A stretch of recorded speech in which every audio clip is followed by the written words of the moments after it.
Sagesse et intelligence financière, partage avec vous aujourd'hui 12 erreurs d'argent que vous ne devez jamais commettre.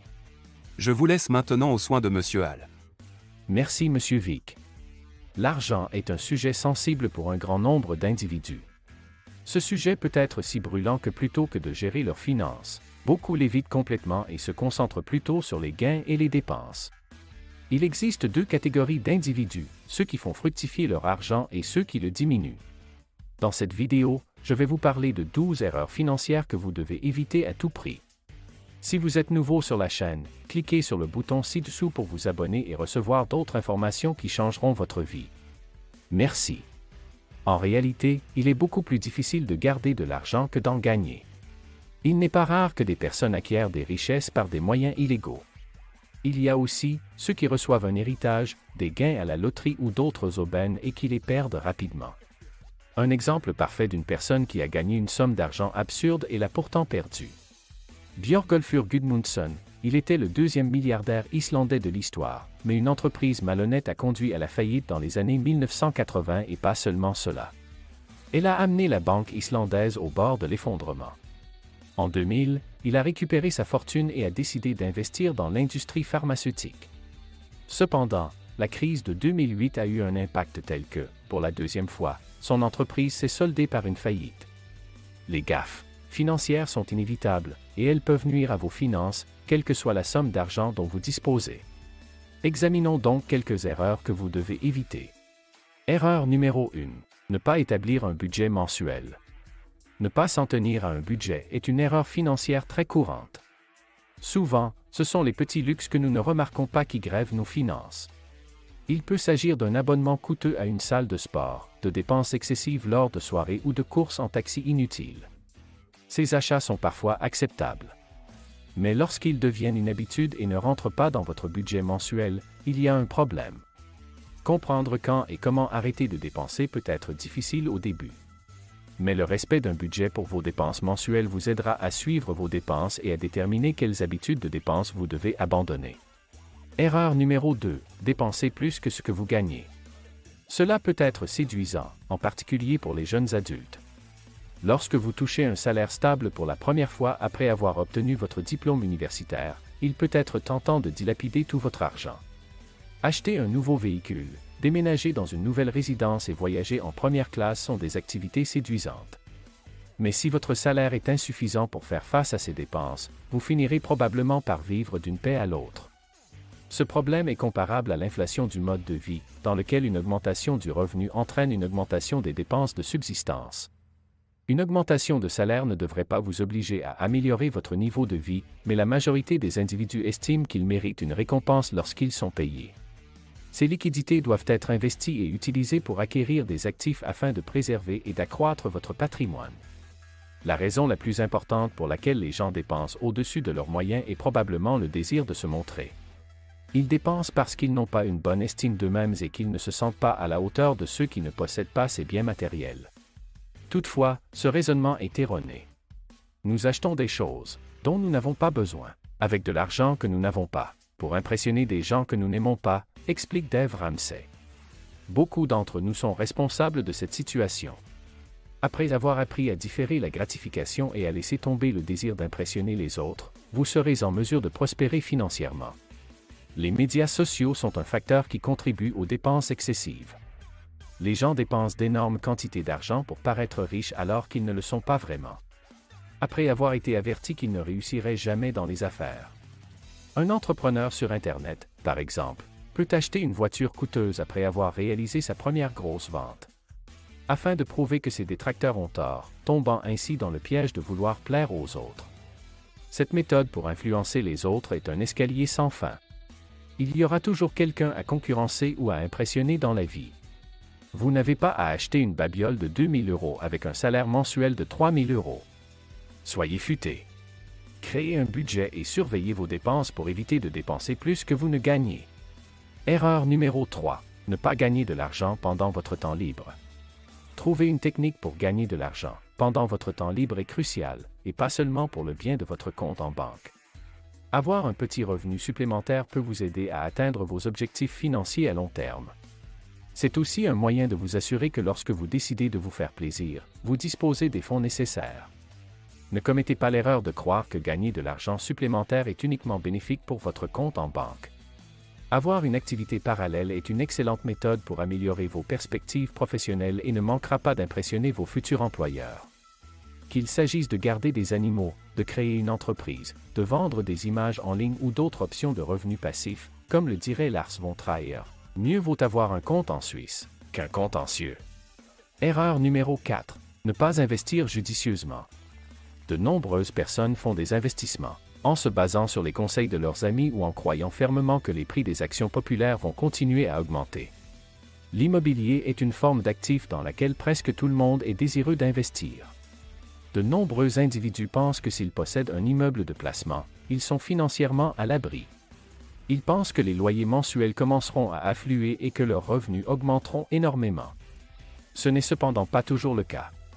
Il arrive que les locataires ne paient pas leur loyer, que les appareils électroménagers tombent en panne ou que la valeur de la propriété diminue. Comme c'est le cas pour toutes les formes d'investissement, il y a un risque associé à chacun d'eux.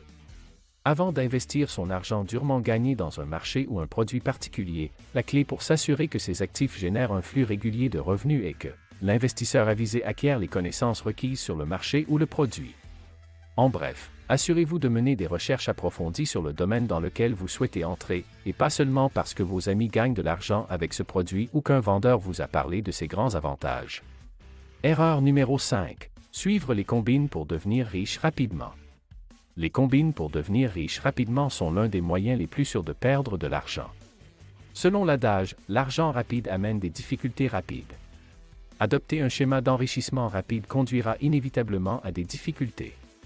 Les systèmes d'enrichissement rapide comprennent les systèmes de Ponzi, les systèmes pyramidaux et les systèmes permettant de gagner de l'argent en une nuit, qui sont tout conçus pour enrichir le créateur du système en vous volant votre argent durement gagné.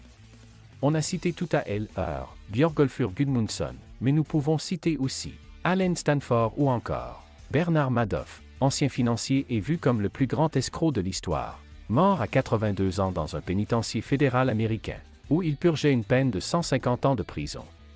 Si vous envisagez de nouvelles initiatives commerciales et que vous trouvez des perspectives qui offrent de grands profits avec un risque minimal, vous devez procéder avec prudence. Considérez ce qui suit: s'il faut 20 ans pour gagner 200 000 € dans une profession et qu'une nouvelle entreprise prétend que vous pouvez gagner cette somme en un an, si elle était légitime, tout le monde ne s'y mettrait-il pas? En conclusion, lorsqu'il s'agit de gagner de l'argent rapidement, faites toujours preuve de discernement avant de signer quoi que ce soit. Erreur numéro 6. Prêter de l'argent à des amis alors que vous n'en avez pas les moyens.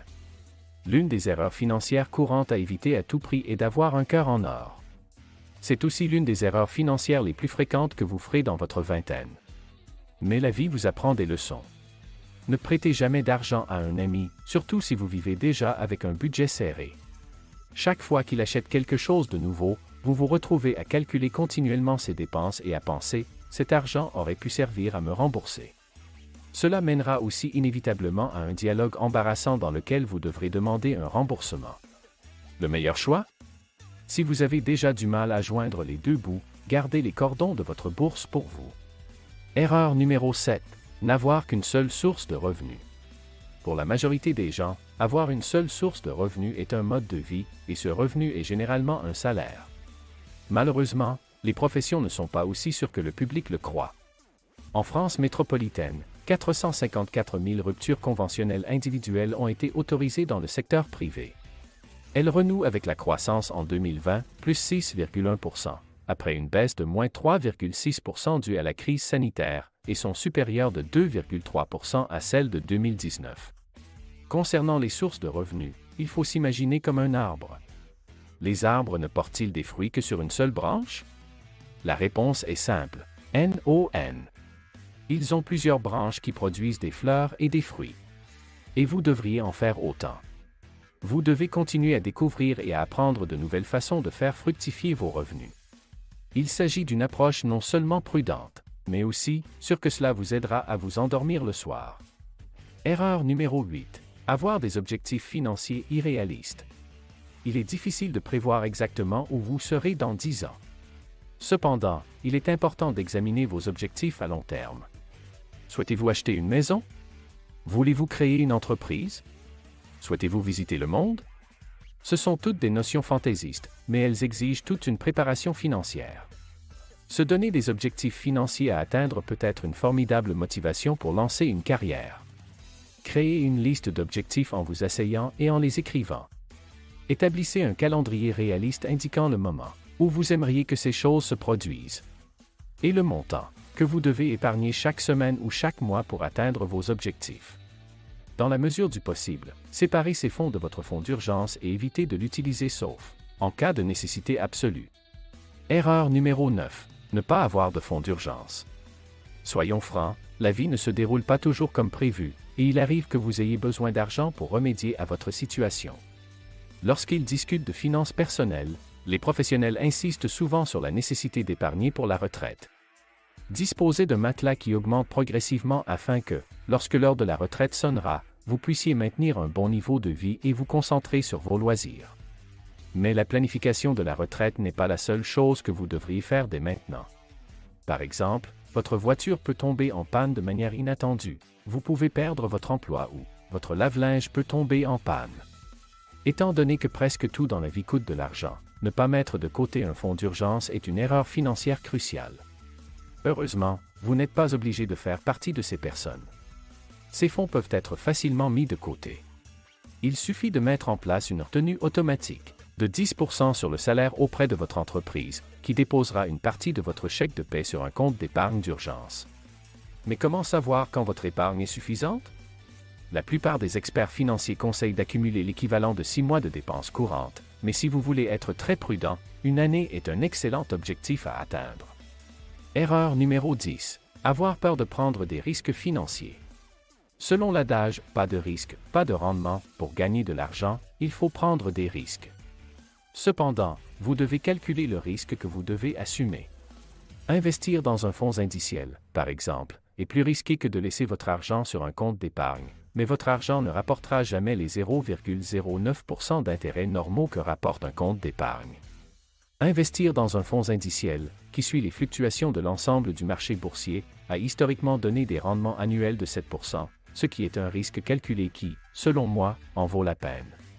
Erreur numéro 11. Épargner au lieu d'investir. La valeur de l'argent détenu dans une banque diminue avec le temps en raison de l'inflation. En revanche, l'argent croît lorsqu'il est investi intelligemment. C'est aussi simple que cela. Dans l'erreur numéro 10, j'ai noté que la peur de prendre des risques financiers est une erreur. Ceux qui économisent tout leur argent et le laissent se déprécier avec le temps sont ceux qui ont peur de prendre des risques. Les seuls fonds qui devraient être laissés sur un compte d'épargne sont les fonds pour les frais de subsistance et un fonds d'urgence. En d'autres termes, vous devez épargner pour investir et non épargner pour épargner. Sans un plan précis, l'argent épargné sera gaspillé pour des choses qui n'en valent pas la peine. Par exemple, si vous laissez de l'argent sur votre compte bancaire, vous serez tenté de le dépenser pour des biens matériels tels qu'une nouvelle voiture, de nouveaux vêtements ou des divertissements. Au lieu de cela, vous devriez investir cet argent pour le mettre à votre service. Ces voies, qu'elles prennent la forme d'actions, d'immobilier, de titres de placement immobilier ou de start-up, offrent toute une chance de générer une nouvelle source de revenus. Et sont nettement plus lucratives que de laisser votre argent se déprécier sur un compte bancaire. Erreur numéro 12. Avoir un seul compte bancaire. Un compte bancaire unique est problématique pour un certain nombre de raisons. Tout d'abord, il est difficile de gérer ses finances avec un seul compte bancaire. Avec un seul compte bancaire, vous devez conserver vos fonds d'urgence, de facturation, d'investissement et d'épargne en un seul endroit.